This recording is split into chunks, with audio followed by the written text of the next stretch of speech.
Today we're going to be talking about how to pick out your veil.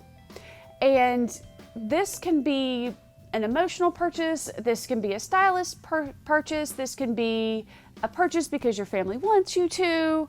It's really up to you. I like to tell my brides that I would prefer for them to regret having worn one for 20 minutes than regret having never worn one ever. Because the older you get, and we all hate to say it, the more sentimental you get. And today you may not feel like wearing a veil, but in 10 to 15 years from now, you may feel like, oh, I really wish I had done that.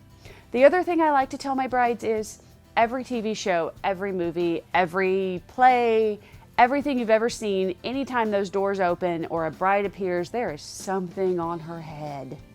You don't even realize it. He doesn't even realize it. He expects you to have something on your head whenever you walk down the aisle.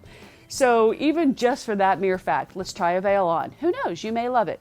I always start with a long veil, especially if you're at like Robert Carr or Marty Leonard Chapel, to where you've got a huge aisle, you've got the choir loft, you're going to have that picture, you're going to get that video. You want to have that long veil. If you're outside, please don't buy a short veil. I cannot tell you how many articles in bridal magazines I have seen be like, oh my gosh, you're on the beach, buy a short veil. Please don't buy a short veil. You need something that you can hold down. If the wind blows, you can tuck it in your hand so you don't have veil in your face and you're not fighting a veil in your video. So please don't buy a short veil if you're getting married outside.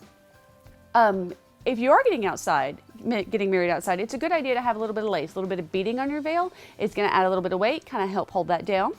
Pay attention to what's on your train. If you've got a lot going on your train, nice simple veil gives you a nice look of a long veil, but not taking away from the dress. If you have a lot of beading, but not a lot on your train, you can always accent that with a veil and have just simple veil with a lot of beading back there to kind of give us something to look at during the ceremony.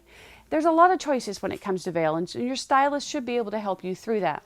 But I would always suggest that you at least try one on.